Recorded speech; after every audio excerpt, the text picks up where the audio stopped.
On the way to a family reunion, my husband suddenly went ghost white and muttered, "Pull over. Turn this car round, now." I froze. What? Why? He didn't explain, just repeated it.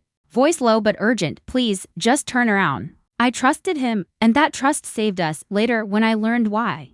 I could never look at my parents the same again. The plan was simple: leave early, snacks in the back, coffee up front, drive a few hours. Cross into Canada, hug relatives I hadn't seen in ages, fake enthusiasm over potato salad, normal. Almost boring, which was exactly what I wanted. I was driving, always am. Partly because my husband brakes like he's auditioning for an action movie. Partly because I get carsick if I'm not behind the wheel, the kids half asleep in the back, bickering over invisible seat territories. While half watching cartoons, ages 5, 7, and 10, tiny tornadoes wrapped in matching neck pillows. Everything was fine, not magical, not miserable, just fine until he said those words. Turn around, now. At first, I didn't react, or maybe I did, but not seriously. I smirked. That automatic half laugh you give when you think someone's joking, but the joke isn't funny enough to earn real laughter. Why? I asked. He didn't answer right away, just stared ahead. Then, "Please, just do it." That's when I knew, no joke, my husband doesn't panic, ever. His emotional settings are calmer and occasionally exhausted. I've seen him handle a flaming skillet with less tension, so I took the next exit.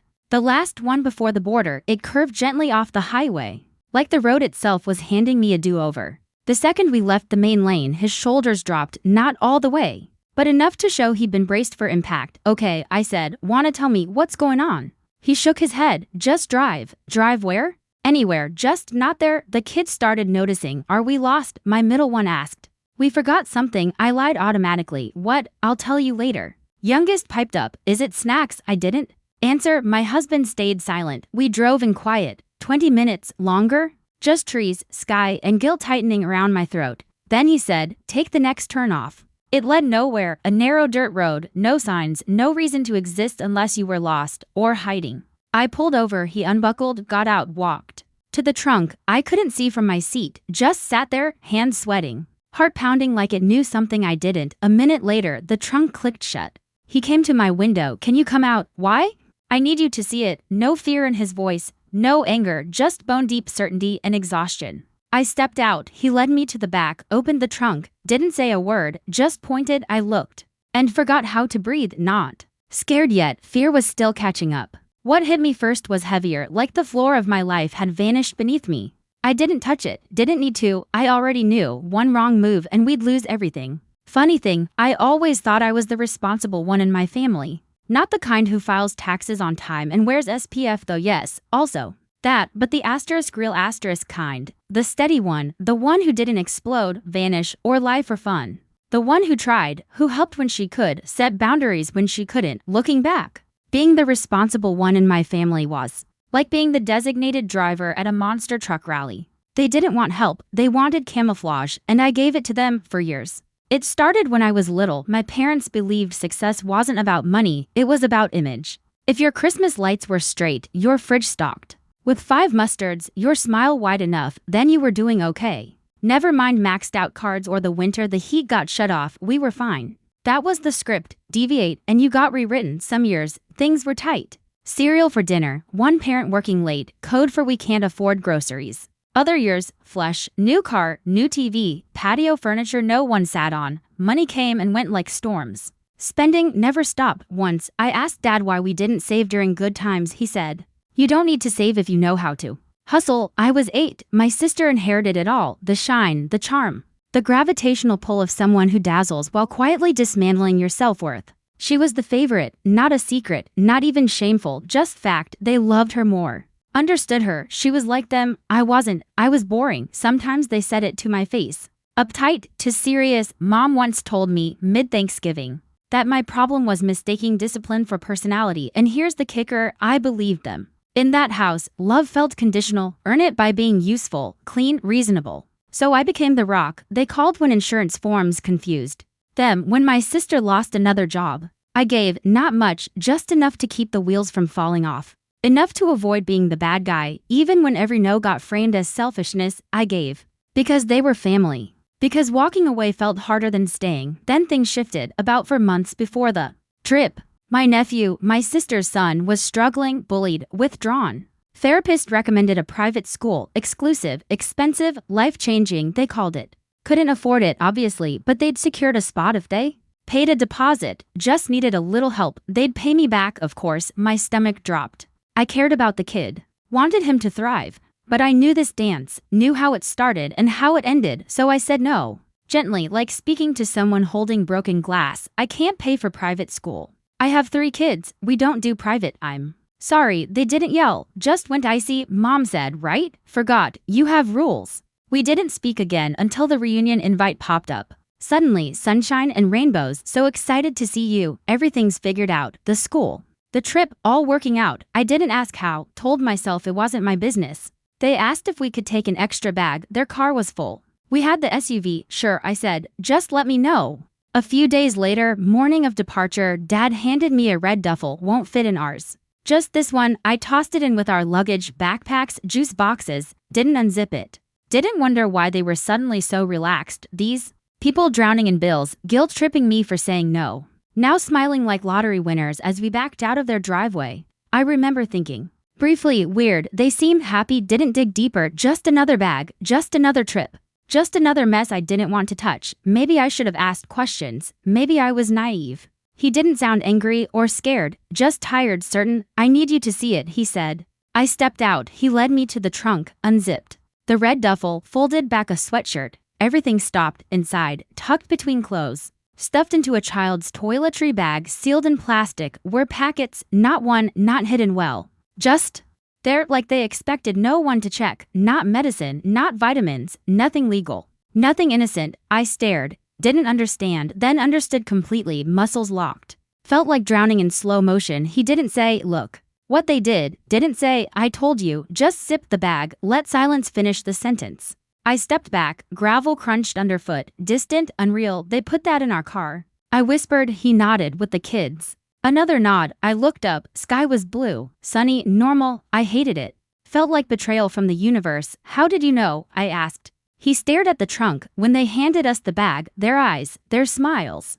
like it was already done, like they knew it'd work, shook his head, like trying to dislodge the memory. I couldn't stop thinking about it then, right? Before the border, it hit me. He looked at me. I didn't know, but I knew, and that was worse. That someone else saw what I trained myself not to. I walked back to the driver's seat, sat, let heat press through the windshield. Hand shaking, started the car, drove. Kids didn't ask, lost in cartoons, forgotten Canada, forgotten Aunt Karen, forgotten the toy bags I'd packed for the reunion. Drove, highway, backroads. Aimless, phone buzzed, mom, dad, again, didn't answer, neither did he. Knew what they'd say. Where are you? What happened? Is everyone okay? Where's the bag? Screen lit up every few minutes, tiny alarms ignored. Eventually, we turned toward their house, automatic, like autopilot. Didn't talk, didn't need to. Pulled into their driveway, porch light still on. Mid-afternoon, he got out first, walked to trunk. I followed, didn't speak. I reached under the mat, found the key, taped behind the fake rock Dad bought from a catalog that sold deer whistles and solar frogs. He unlocked the door. We stepped inside. Smelled like stale coffee and cheap cleaner. Placed the red duffel in the hallway. Didn't open it, didn't adjust it. Set it down like a bomb that didn't need to detonate to destroy everything. He turned the lock behind us, got back in the car, still silent. Talking felt like contaminating the air. Later, kids asleep, house quiet. I answered the phone. Mom, voice sugary, fake casual. Oh honey, we were so worried. You just vanished. I said nothing. Is everything okay? Still nothing. Where's the bag? Let that hang. Then we dropped it off at your house. Pause. If it was that important. I added, maybe you should've carried it yourself. Her voice didn't crack, but I heard it. The flicker, the recognition. She knew I knew. I knew she knew. She didn't speak. Neither did I then. We're done. Don't call again. Hung up. Should have been the end, wasn't. They showed up Wednesday. No warning. Doorbell rang like they were delivering cookies, not consequences. Knew it was them before I opened the door. That pressure, like bad weather pressing against glass. Opened it just enough to step out. Shut it firmly behind me. They stood there like they hadn't tried to wreck my life with a smile and a duffel. Mom gave me that tight, practiced grin, warmth that never reached her eyes. We wanted to check in, she chirped, like we'd missed brunch. Dad thought we could clear the air. I crossed my arms, waited. Mom hesitated. We didn't know how much you understood. There it was, the tell. I tilted my head. You mean the bag? Silence. Answer enough. You put it in our trunk, I said, with your grandchildren in the back seat. Mom swallowed. We didn't think it'd be a big deal. It wasn't going to be anything, Dad added, voice strained. Just help with debt, that's all. We were desperate, Mom. You wouldn't help. There it was again, the fallback. The universal excuse, you wouldn't help. As if betrayal was just natural fallout from my boundaries, I didn't yell, didn't cry. You didn't just betray me, I said. You risked our lives, your daughter, your son-in-law, your grandchildren. Dad shifted, Mom blinked. Fake tears failing to form. We're done, I said. Don't call, don't come here. You don't get the kids. This is over. She opened her mouth. I braced for your being dramatic or you'll cool off. Instead, you'll come around. You always do. I turned, walked inside, locked the door for the first time ever. I didn't wonder if she was right. 3 days later, school pickup. Kids weren't there. Stomach dropped, couldn't speak, stared at the teacher like she'd told me the house burned down. Oh, they were picked up already, she said, cheerful. Your parents said you asked them to. Don't remember driving. Remember being in the car. Engine noise, nothing else. They were at my parents' house, of course. Inside? Looked like a toy store exploded. Candy, balloons, Lego set worth more than my weekly groceries. Kids, glowing, sugar high, laughing like it was Disney. Parents? Acting normal. Mom slicing cake. Dad building a beeping robot on the floor. Surreal. Like stepping into an alternate reality where they were grandparents who gave instead of took. Except they weren't. This wasn't love. It was strategy, emotional bribery, weaponized affection. They'd never spoiled the kids, not like this, not ever. But suddenly, after we cut them off, Santa Claus shows up with a credit card. I stood there, tried to remember what benefit of the doubt felt like. Couldn't. We're leaving, I said. Kids whined. But why, Grandma? They'll come back to us. They always do. Said it like prophecy, like promise. Like she still thought she could win. That night, no magic sign, no breakdown. Just sat on the bed. Looked at my husband. We have to leave. He didn't ask why. Didn't need to.